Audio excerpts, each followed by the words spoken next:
Guys, we are back. It is the Call Up Podcast, and as always, it is me, Kenny, and I'm bringing you more and more talent by the day, by the week, by the month. And you already know what the premise of our podcast is to take the talent outside of the wrestling ring, get to know them a little bit more, and then we throw them back in there so they can keep on entertaining us each and every week. This week, I am checking off a childhood talent that I've been waiting to talk to for a very long time. We all know him as the manager of champions. He is the best manager in the business, and he is one of the guys that calls it straight down the middle. And that is my man, Bill Alfonso. What is going on, brother? How are you? Hey, Daddy, I am doing good. I'm down here in Tampa Bay. I finally get the call up to come do the call up podcast. I've been waiting too, Daddy. Oh, man, that's great, man. We've been trying to get a hold of you for so long because I know you've been so busy traveling around the world still, still in the business, So, what are you seeing so far in this business, like that you've been loving so far? Well, I'm still relevant to the business, and I'm booked every weekend. I'm booked through all the way through almost October. Which is fucking unbelievable for me, I just float around and do all these indie shows and podcasts and the Fan Fest. I'm doing one in Jacksonville, River City Fan Fest, and then I'm doing one in the following in Hamburg, Pennsylvania, and I just did one in Baltimore, Maryland. So.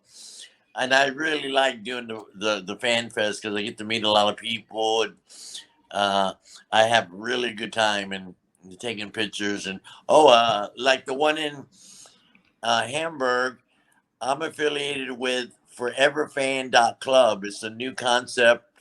We can go on social media and meet all the ECW superstars that signed, whether Francine, Sandman, Sabu, Shane Douglas, Blue Meanie, Mikey Whipwreck, Bill Alfonso, Joe Gertner, and more, and way more than that.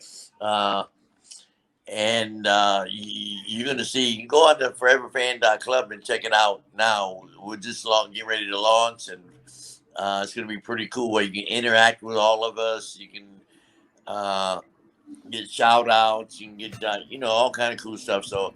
I'm excited about that. Yeah, I've been busy just traveling around the country and not out of the country because of the virus, but right.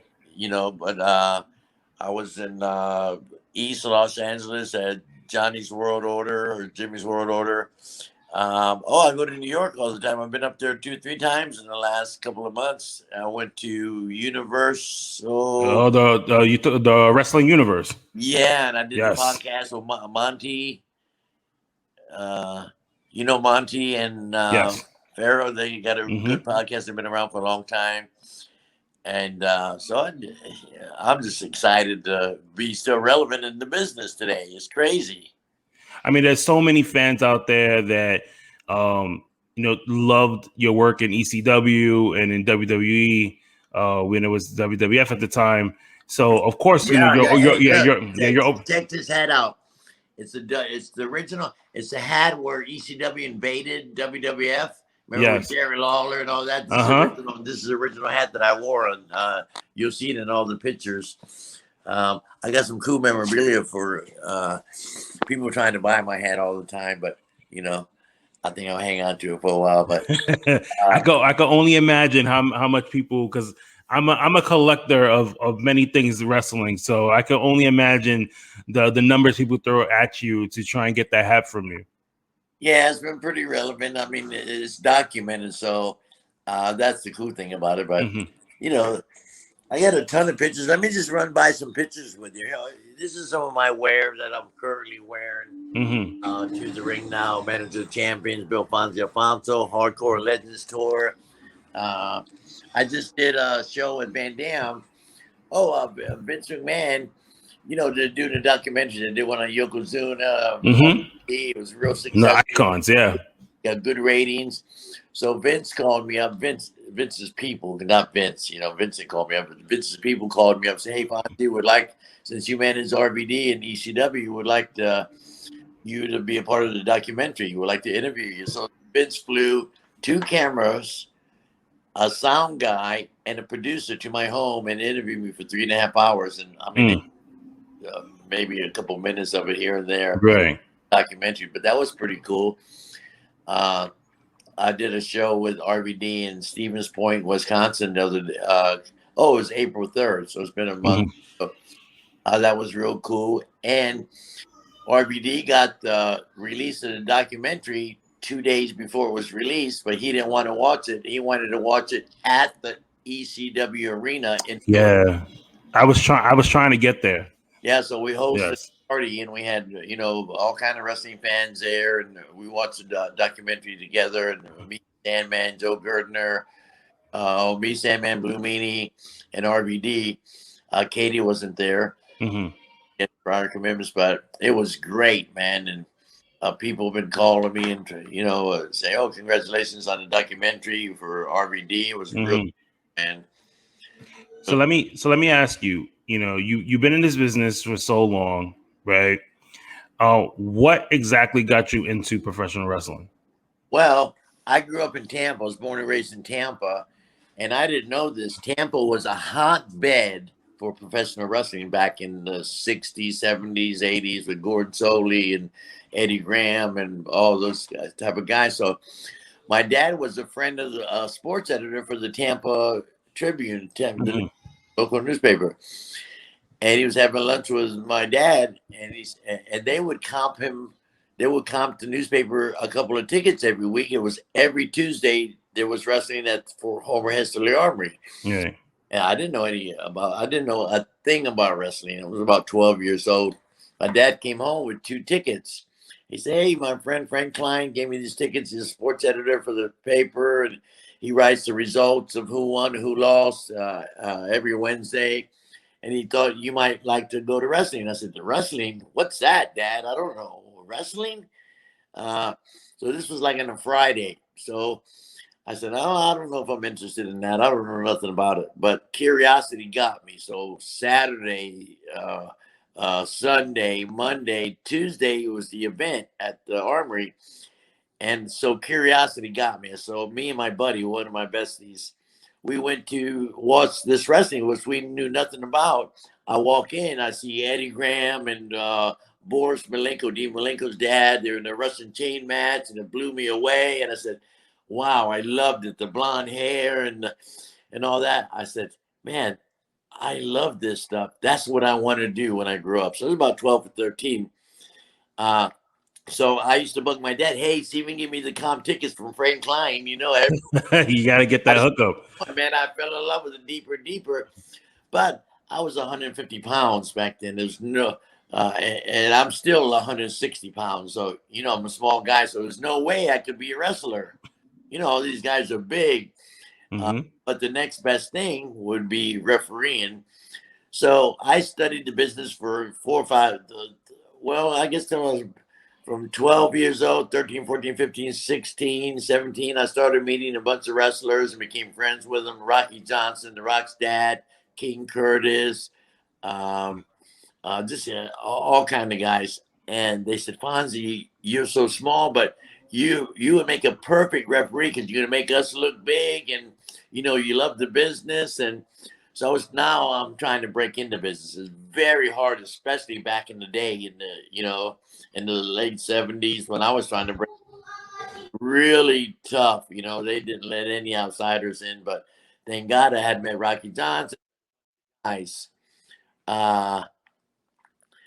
So I was trying to get a job. So Rocky Johnson and King Curtis sent me out, me and my best friend David, the Cuban assassin. He's wrestling in Puerto Rico a lot. And he got booked. Rocky Johnson got him booked with the Von Erichs. In Texas, there was 4 territories in the state of Texas. The Von Erichs had Dallas, the surrounding area.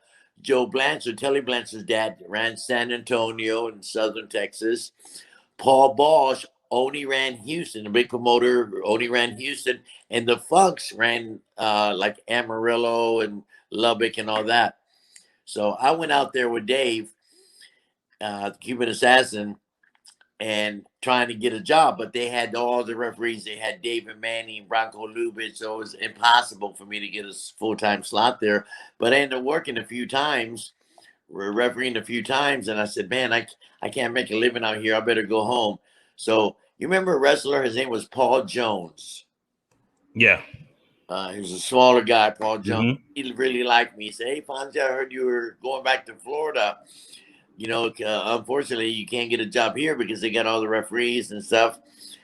He said, well, when you go back to Florida, I want you to go to the Florida Championship Wrestling and see if you can get a meeting with, tell Jerry Briscoe. He's assistant booker. Dusty Rose was a booker. Mm-hmm. Briscoe was assistant booker. He said, go try to get a meeting with Jerry Briscoe and tell him I sent you, and let them know you're going to be, you move back to Florida and you refereed in Texas. And if there's any openings, you know, call you. So I did. So I got a meeting with Jerry Briscoe, and I told him, I said, hey, Paul Jones sent me, and I refereed in Texas, but I couldn't get a full-time job. And Jerry said, well, unfortunately, we're full now with the referees, but leave your name downstairs. And this summer, we may run 2 shows on the weekends, and maybe we can use you. So I was bummed out. So I left my name downstairs. This was on the Monday. So I had the meeting on the Monday. So listen to this. So Monday was West Palm Beach. Tampa was Tuesday. Miami was Wednesday. Thursday, Jacksonville. Friday and Saturday were spot shows. And Sunday, Orlando. Just repeated itself year after week, Mm-hmm. month after month, year after year. So I had the meeting with Jerry Briscoe Monday. So the referee that they had the 3 main events for West Palm Beach, a sold out show. They were going to drive, it's a 200-mile drive. Got the 3 main events, you know, the main event, semi, and the third match. So the referee had a flat tire. Oh, and man. he had no fucking spare tire. Oh, so he was pretty much stuck. They missed the show. Dusty was livid. They I can fired only his imagine. ass. They called me and said, hey, Fonzie, can you come down to Tampa and referee for us in Tampa? I said, I certainly can. So I went down and refereed. They said, hey, can you make Miami the next day? I said, yes. Can you make Jacksonville the next day? Can you make these 2 spot shows? Can you make Orlando? So at the end of the week, Jerry Briscoe says, congratulations. We like you. You're hired full time. And I've been working ever since. That was May of 1980. I've been working full time. So let me ask you this, right? So now you're refereeing in Florida, right? You finally get the permanent role, Correct. right? So what was going through your mind? Because there's a match that I want to know about, right? So there was a match. Brody in the cage. No, not that one. We'll talk about that one, but it's another one. It's a Sheik and Terry Funk in a chain match. What was going through your mind when you had to ref that match? That was in Lubbock, Texas. That was in 78. I'm trying to break into business, and I was riding around with my best friend, the Cuban assassin, David Sierra. Mm-hmm. And remember, I told you there was 4 territories. So the 4 territories. So the Funks would use some of the talent in Dallas, and they would bring them up for TV and a couple of shows. And when Cuban Assassin went up there, he said, hey, my little brother's in Dallas. And he called me his little brother. So it's easier to get your little brother in than my friend. Exactly. So he said, hey, my little brother's in Dallas, and he's a referee if you can ever use him. So the Funk said, hey, bring your brother up. So we drive to Lubbock, Texas. It was a long-ass drive. We get there. The main event is the Sheik and Terry Funk in the chain match. Fucking now I'm nervous as fuck because this is my first time I'm refereeing and getting paid for it. Mm-hmm. I made $90 that night in Lubbock, Texas. I'll never forget it. So I was ecstatic and I was nervous as hell because here are my childhood idols, you know, Terry Funk, my goodness, and the Sheik, my goodness. I've been watching him and looking in magazines all my life, you know, scary. So they had a hell of a match. I did really good. The Sheik attacked me and tore my shirt off, stabbed me with a pencil. I still got the lead mark in my arm today. for where he stabbed me with a pencil. He didn't mean to stab me, but he, was jabbing at me, and the fucking pencil went in my skin and left like a tattoo, left a little lead mark. It's right there somewhere. So that was really cool that I got to do that. And that was the beginning of my career. That's when I told Jared Briscoe when he was interviewing me for the job in Florida. I said, look, I've been working in Texas. I worked for Joe Blanchard, which I did one time. I worked for Paul Balch one time. I worked for the Von Erichs one time. And he said, well, Fonzie, you get the qualifications. But, like I told you, they couldn't use me because they had full-time referees. But then when the guy had the flat tire with no spare, I got the job. And I stayed in Florida Championship Wrestling for 10 years until the cable started taking over. Then I went to WCW and WWF, and eventually I landed up in ECW, which put me on the map as a character, as Fonzie blowing the whistle and all that. It was pretty cool. So now you're in Florida. You're doing all this refereeing. You did some time like you said, in WCW. You also did some work for NWA. Yes. But I want to go to the WWF days. So you refereed WrestleMania 9. Correct. Right. How was that experience? It was overwhelming because, I had already been in the business and worked, all the WCW, Ted Turner. You can't get bigger than Ted Turner. Yes, you can. Vince McMahon, is bigger than Ted Turner in the wrestling world. Vince is the greatest promoter of them all. Nobody's bigger. And I love Vince. You know who talks bad about Vince? Is the Mostly people who everybody got fired. Mm-hmm. You know what I mean? I never got fired. I had a great relationship with Vince. He just flew a camera crew down to my house and interviewed me for 3.5 hours and paid me. I would have paid Vince to be on that documentary with RVD, but they paid me a handsome salary, and I just told my story about Van Dam, and they loved it. So WrestleMania 9 was pretty cool, and the two matches I did, the one stands out. It was the Undertaker and the tallest athlete on the planet, 8-foot Giant Gonzalez. It was pretty cool, and get a choke slam by him and all that. It was pretty cool. Did you know I was a personal assistant for 3 years for Giant Gonzalez? No, I didn't know that. How did that happen? Well, when I went to WCW, Dusty was the booker there, and the Giant came in. They trained him. They brought him in to play for the Atlanta Hawks. Turner brought him in to play for the Atlanta Hawks. He had been playing European basketball, but he couldn't pass inspection. He couldn't pass the physical because his knees were already messed up, and he couldn't pass the NBA inspection. So Turner said, hey, Giant, don't worry. I own this wrestling company called WCW. We'll make you a wrestler. We'll make you tons of money, big money, millions. And the Giant said, I don't know anything about wrestling. So we trained him. So when it was time for him to get on the road and start performing, he needed a personal assistant. And I was Dusty's guy. I was Dusty's left-hand man in Florida. Excuse me. And Dusty said, hey, Fonzie, I'm already making small 6 figures. And then Dusty said, hey, I want you to be his personal assistant. You need to be with him 24 hours a day, 7 days a week, 365 days a year. And we're going to pay you more money. I said, Dusty, you already paid me big money. He says, excuse me.